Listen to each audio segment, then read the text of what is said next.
Hey everybody, welcome to a new episode of the Low Code Approach. I am one third of the host, Sean Feeney, a senior product marketing manager on the Power Platform team, and I'm joined by... I'm Wendy Haddad. I'm a senior cloud solution architect, delivery lead, and a former customer. And I'm joined by Ken Aguilar, Principal Program Manager here at Microsoft. But before that, let me tell you a short, interesting story. Many of you know me as Dr. No, but before that, I was actually Q to who I would naturally call Bond, because I was supplying this individual with the ability to transform their organization. Alan Chai is with us today, Head of Digital Innovation. Please give a warm welcome to Mr. Chai. Alan, how are you today? Thanks for all the kind words, Ken. It's a fantastic journey.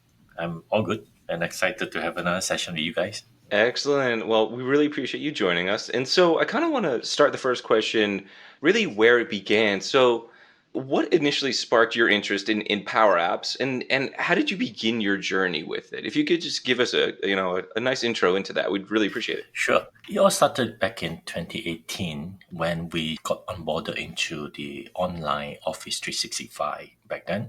And when Office 365, the famous waffle icon showing up, it sparks a lot of interest as well as curiosity, to explore what's in there, right? So, and also back then in early 2018, we have an incident, an event at my workplace. A very close colleague and well respected friend suddenly passed away because of heart attack. And back then, my health and safety director came to me and said, Alan, we need to turn this around. Can we do something creative, something fun to get our people to strike that work-life balance and be active, do something interesting to get them to exercise, to do something to be healthy, to stay healthy. So at the time, I remember sawing something called Power Apps, an icon in that waffle menu. And then I say, okay, I don't know what that is about, but it says apps, so it must be something. So I said, okay, give me a weekend. It was a Friday. I said, give me a weekend. So I spent the weekend looking through YouTube, various tutorial materials from the MVPs, and then I learned the entire Power Apps over the weekend. And by Monday, I built a mini health app, right? Mini Fitbits for the company. And then that app was running on Power Apps. It's a very simple app trying to get everybody to run, to cycle, to swim, and then start logging their miles into a system. And then from there, we start tracking the achievement individually, plus by group, by teams, right? With the complement of a Power BI on the sides. So not just over the weekend I learned Power Apps, but also learn Power BI at the same time. So we started a campaign to say, okay, let's get everybody to do something, to run. And collectively, we wanted to achieve the number of miles that we do by circulating all the offices around Europe. So back then, I was based in Scotland. So all the offices, we map it out on the map and say, hey, that's equivalent to about 25,000 miles. Let's get everybody to run starting April. And we have 3 months of summer and spring, right, to be active. Not knowing that the moment I turn it on, within 2 weeks, we achieved the target of 25,000. So we say, okay, why not let's continue, let it run, right? Words got spread out through the company. Everybody was asking me to share the app to other regions beyond Europe. And the whole company started to get active. And there's certain location where running outdoor wasn't a choice when they're covered with snow. They get innovative and they say, okay, can I turn the app, instead of running, I get people to go up and down the building and start calculating the steps. So by the end of 12 months, we actually collected about 300,000 miles, enough to go to the moon and back. So that was the whole event, that was starting from a very personal event, wanting to save life, right? And then that drive me into learning something completely new, completely never touched before.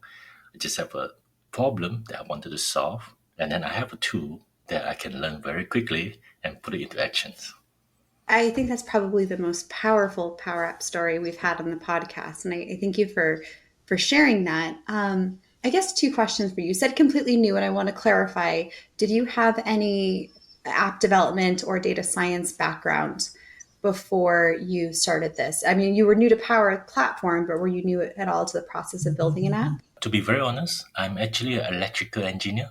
I wasn't I wasn't a computer science graduate or having some programming background, but I have a strong interest in building things on the screen, building things on my computer that looks good and practical, right?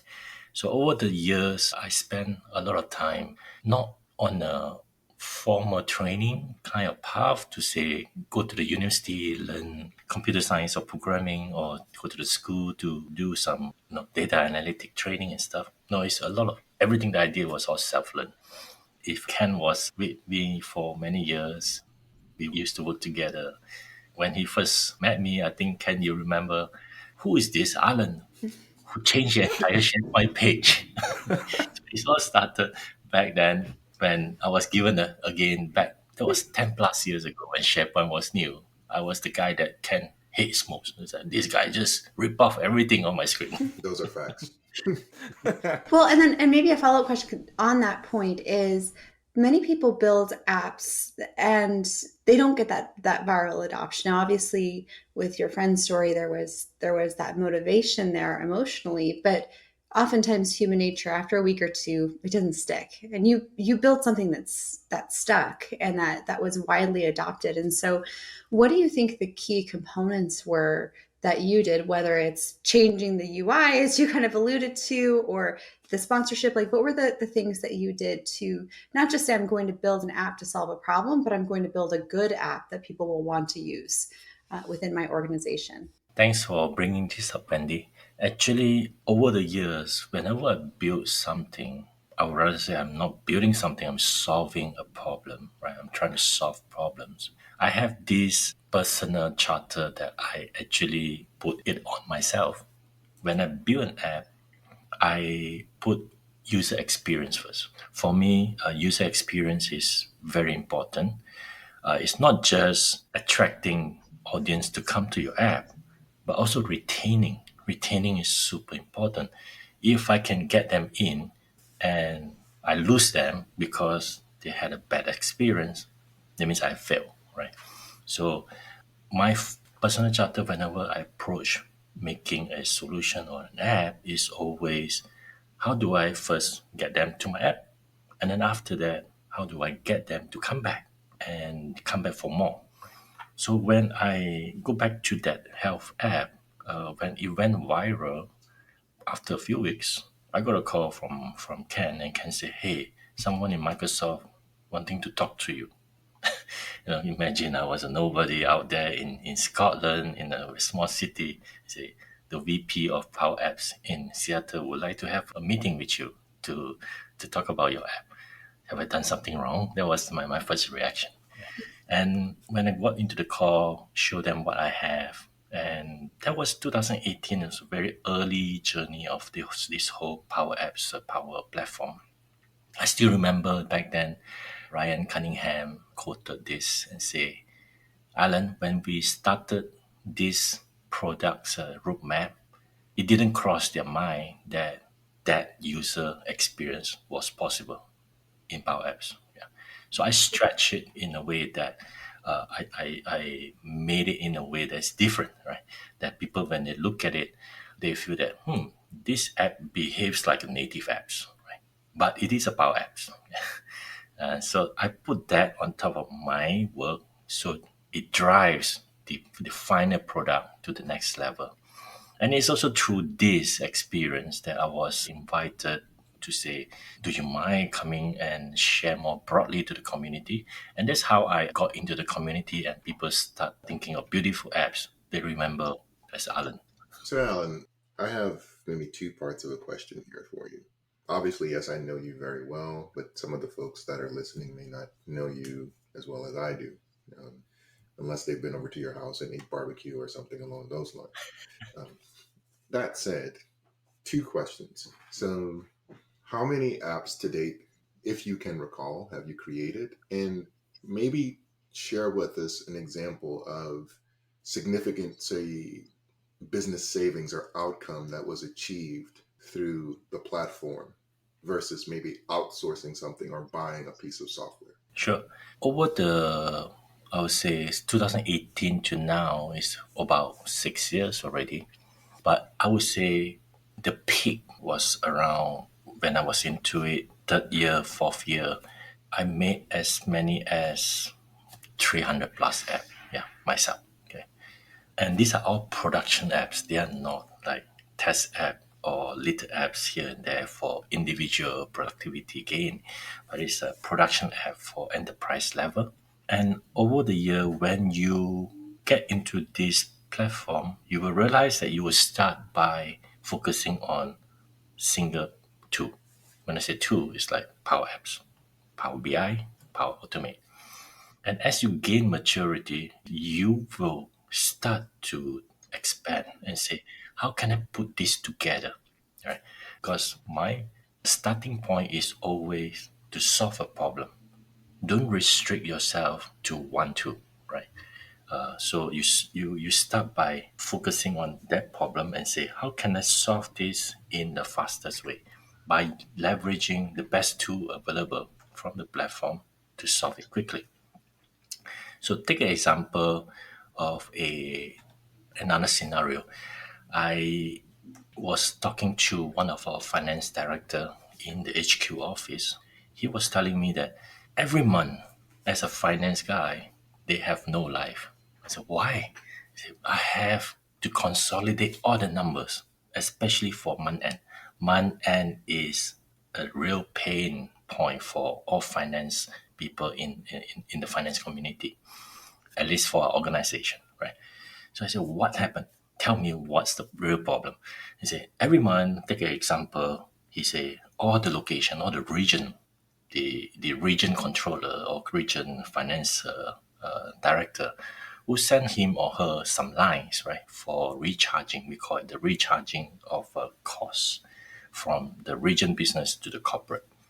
And it was done through Excel in an email, okay, which means he has to go to his Outlook, retrieve all these 30 plus email, 30 plus Excel, validating line by lines, put them into one master Excel, and then process it, right? So I said, okay, that takes how long? He said, at least 7 days. Yeah, 7 days to put them together. And there are like 30 plus region with up to about 100 people that actually got into the exercise every month, right? So now I have identified a problem, right?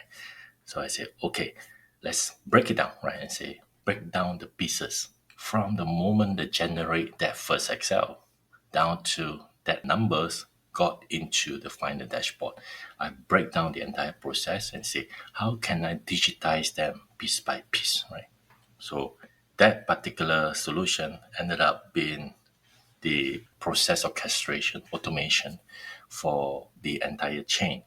I started with a simple folder because they can't get away from Excel and they love Excel. Okay, I'm not going to change them overnight. So at least for the first step, 3 years ago, I said, do what you are comfortable. I'm not going to change your behavior. You are submitting an Excel file with 5 to 10 lines, right? Okay, do that. Okay, but all I'm asking you is use this template of Excel, fill it up, drop it into a folder, and then everybody start dropping the folder. And that's all you need to do. They say, are you sure? I say, yes. Yeah, I'm going to make your life a lot easier. They drop everything. And then I have then started building a Power BI data flow in the background to start watching that folder. Every time there is a new file showing up, the Power BI will start reading it, consume it, put it into a Dataverse automatically. And once everything is in Dataverse, my hands is done, right? Everything is automated and the reports show up, consolidation is done. And I even went up to one more step, which is the communication after they receive the email. There's some communication going on, validation going on. So I said, okay, let's replace that with a Power Apps embedded into the Power BI. track the conversation, track the validation between the dashboards, making the dashboard actionable. And with that, there is no more requirement to consolidate manually. Everything is done automatically. If I remember back then, that solution processed over $1 billion of recharges, right? And it was running for a year plus. And then I went back to the controller and say, if today I turn this off, because right now you are able to automate this from someone who submitted the file, they are getting a response of the approval within 30 minutes because automation will sync every 30 minutes by itself and they can see the result immediately. So I said, let's say you keep the same speed, 30 minutes approval, and the same volume, and I turn off this solution. How many people do you need to hire? How many finance director you need to hire to meet the same SLA, the same service level? We calculated it come out to about 117. 117 people? 117 Wow. People. people, yeah, Wow. to Wow. achieve the same speed, the same volume. So the solution was put together over Power Platform in 48 hours by one person. So wait. I don't think so. Let me back up for a second. 48 hours. He built a solution that basically automated, not replaced at the time or anything like that. That 117 people would be needed to do the job. At the speed that you were doing it. Yeah. Correct. If I were to turn off the solution that I built in 48 hours, right, and to address the same volume of submission at the same speed that the automation can achieve, I need 117 people. That's incredible. That's absolutely incredible. So I know this is a podcast, but when Ken was asking that question, he had his head in his hand, and it sparked a thought for me. Alan, you're building these amazing, extremely valuable solutions for your organization, and you're getting great adoption, and you're showing a tremendous ROI on that. Do you have any tips for other makers that want to build tremendous solutions that may be dealing with the same, I don't know, quote unquote, Dr. No mentality admins in their organization? And how can you help those makers or those solution developers work with maybe a more resistant or risk adverse IT admin group set, such as Dr. No's? Okay, this is a very good question. Yeah.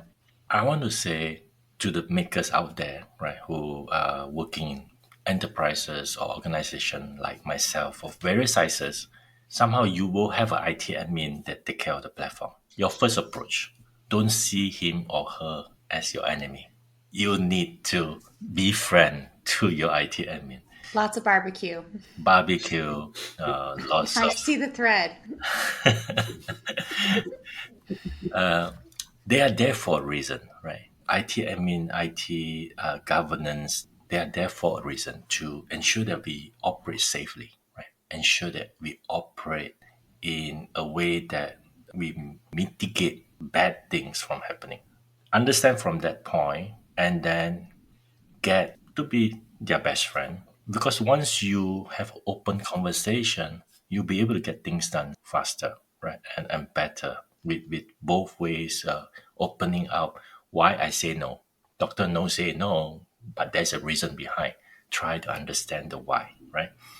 And once you understand the reason for that, you would then automatically design your solution to be compliant, right?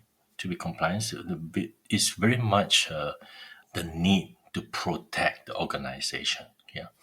But at the same time, to the IT admins out there, I want also you guys to look at the makers as your enablers, yeah, as your multi clones, right, in the organization to make your job more efficient, faster, to realize some values for the company, for the organization.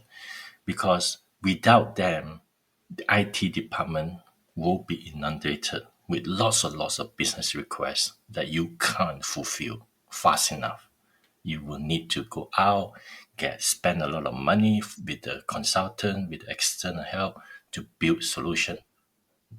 You will never get that speed of having your internal makers to realize those value quickly. And very often, a lot of these ideas, they are short term. They are short term. That is short term problems that you're trying to solve. You do not want to spend a year to figure out what to build for a problem that only there for 3 months, right? So you want to have someone internally with the know-how to address those problems quickly, yeah, at a very cost efficient manner. Ken, my heart goes out to you as a former admin myself. And I ultimately want to get to your side of this, right? How you worked with Alan, how you enabled. But I think before we do that, can you rewind a little bit? Alan told his story of how he got into the Power Platform.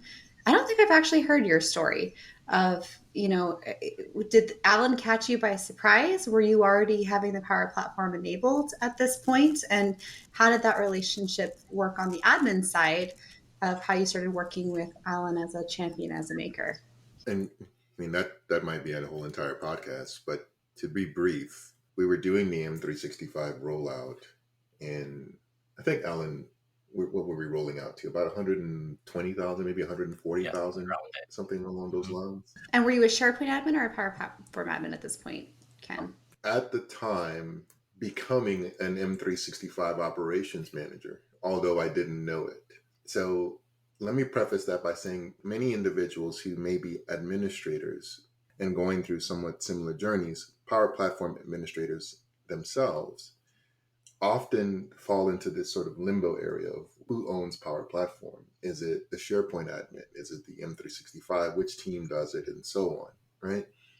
I never really looked at it that way. I kind of took Alan's approach in terms of like, oh, whenever someone asked, well, who's going to own this? I just raised my hand, just like give it, right? Like I want to learn No, everything Dr. No about it. raised his hand and said yes. Well, so let me say this. Doubting your persona there, Ken. There is, but like, let me say that there's a good friend of mine named Johnny Lopez. Hi, Johnny. Hope you're listening. Johnny always says, don't be a know-it-all, be a learn-it-all. So I have that great sort of spirit of wanting to learn everything and hopefully never being able to know everything, right? I just want to be in a constant state of just always, always, always learning. So when Alan started, making moves, Wendy, we were quietly watching him. And then when we saw the app sort of, become viral, then absolutely, yes, we reached out and so on. I think even before Microsoft really reached out to us and said, hey, we want to know what this app is and so on. I'm trying to be brief and let Alan shine here and not hog the spotlight. So hopefully that answers the question, Wendy, at least partially. Wendy, I just want to add on. Dr. No was never behind me in terms of I want something. I know that something is new. Whenever I pick up the call and speak to Dr. No, he said, I got you covered already. He's always out there, one step He's ahead, always right? out there. Yes. We need a theme song. No, it's interesting. And I do think it's interesting to hear both sides in the same episode. Because I think oftentimes we do one episode focusing on one persona or the other, but not focusing on the teamwork. And Alan, you so eloquently talked about, the challenges that we face with scale as admins and as IT and how you can help, but then also the way we're doing it securely. And so I think that's important. So, Wendy, let me add on one thing that was very understated sort of lesson that I learned from working with Alan. Alan mentioned the process that he developed. I'll use that one as the example since he already called it out. 48 hours, built a process that automated all these tasks, would need 117 people to replace that task, right? IT operations is a cost center. We cost the business money, period. We are not creating anything or anything like that. Having that symbiotic relationship with Alan, whereby we are now allowing him to solve business problems with the technology that we're providing, we were looking at, okay, Alan, tell me how much money you're actually saving the organization. And then in turn, we were then taking those same numbers and then showing that on IT operations side of look what we're helping the business with. So now whenever we came back to perhaps purchasing more licensing or needed, staffing or additional resources or something along those lines, I had justification because saying, hey, if Alan can do this and he's one person, maybe, we can do more if we have additional licensing and so on, right? more so to like the fact of going into premium licensing. And I'm not trying to get into a licensing discussion, but the more you start to build on the platform, the value number just starts to grow and grow and grow, because that one license pretty much covers all things. And one last thing, we maybe didn't touch on this. Please, whoever wants to pick this up. One of the things I loved about Alan's story is that he's using everything, not just Power. He's using everything: SharePoint, OneDrive, Outlook. I heard inside this story. I heard Power BI. Like, he's using everything. So we're coming up to a close, but of course I'm going to drop the big name of products that Ken didn't hit, Copilot. Alan, I would like to get your thoughts on how do you think Copilot for, app creation, generative AI inclusion into the solutions that you're building, how is that going to alter the space for solution developers and also that relationship with the admin team? I would love to get your take on that from somebody that has so much experience in solution development. It's a really good catch, Sean. He did all of this before Copilot. Yeah, correct, exactly. So this is a really good questions. And right now we are at that phase where the whole industry is changing the way we build apps, and also changing the speed we build app, right? So I still remember back in early 2020 or N19, Microsoft invited me to speak to the top 200 product managers of Microsoft across board, from Xbox all the way to Minecraft to Power Platform, etc. They told me one the topic of the presentation was, how do you see development will look like in 2030, 2030, 2030, right? Back then was 2020, right? It was 10 years ahead. So, and we were still in this craze about low code, no code in Power Platform.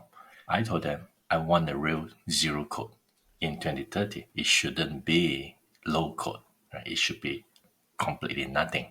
I describe what I want. You give me something. Microsoft actually realized that dream in less than 10 years with Copilot and stuff showing up. And basically you describe it and then Copilot build it. That kind of lead us to the next phase of the big change, right? So right now, my organization and even for myself, I think Power Platform, we have matured enough. Right now, it is how do we take it to the next level of democratizing Copilot. Copilot is not just about building apps without writing a line of code, but a lot more, like what you say, generative AI. How do we make Copilot understand my data in my organization and turn it into insights, turn it into actions that is beneficial to the organization, plus in a safe manner.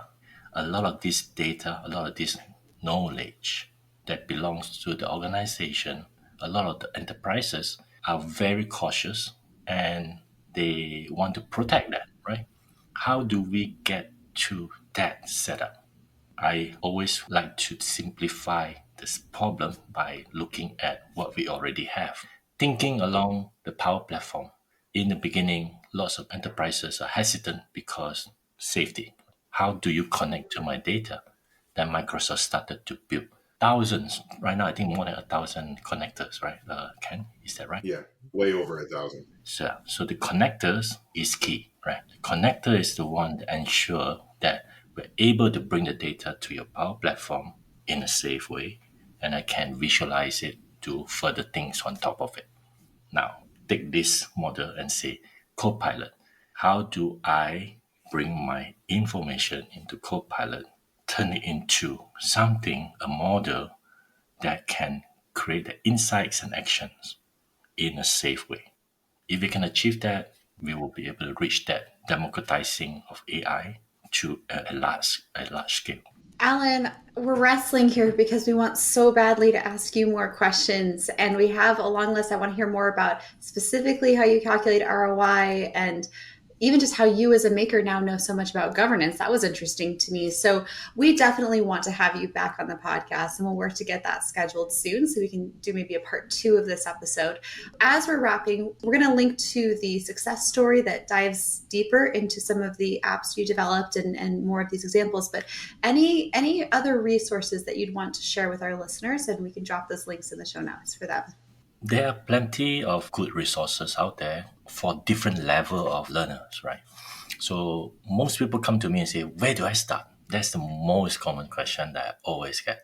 I always point them to YouTube, right, to the MVP's content. For me, reading books is in the 90s. We are in the digital age. When a book show up on the shelf, it's already outdated. The most up-to-date content is always digital. And today we are refreshing so regularly on the platform. It's very difficult to catch up on the paper, right? So hit up with people like Shen Yang, Reza, Daniel, my friends, MVP friends, in all over in YouTube. They have the latest and greatest material, and I would say hit that up, and then you'll be able to get on board very fast, and also change a bit of your learning mindset as well. Don't learn the entire book before you start your first app. That's a good I would tip. say learn what you need to be your first app. Yeah. That will quicken and make your learning curve a lot shorter and be able to make impact quickly. Right? And Wendy, I would love to come back. I can speak this for many, many hours, but there's so much I can share, and I would love to have another session with you all. Yeah, and thanks for having me. Well, you said that on a recorded podcast, so we're holding you to it. So we'll work on getting It's something. legally binding now, Alan. So Yeah, so we'll work on getting something on the schedule for that. Alan, thank you so much. We will definitely have you back. And one other thing as I wrap, I wanted to call out for our listeners is we are continuing to evolve our offering with the podcast, trying to meet your needs. So we do have content now, some shorts on YouTube and on TikTok that you can access if you want to just get some of these bite-sized clips or quotes, the most profound points made in the podcast. And Alan, I think there's probably about 30 that came up during this episode, but just things that you can grab versus listening to the full episode as well. So if those are helpful, let us know, give us some feedback, but we want to make sure this content is continuing to be relevant for you. Alan, thanks again, and we'll see you next time.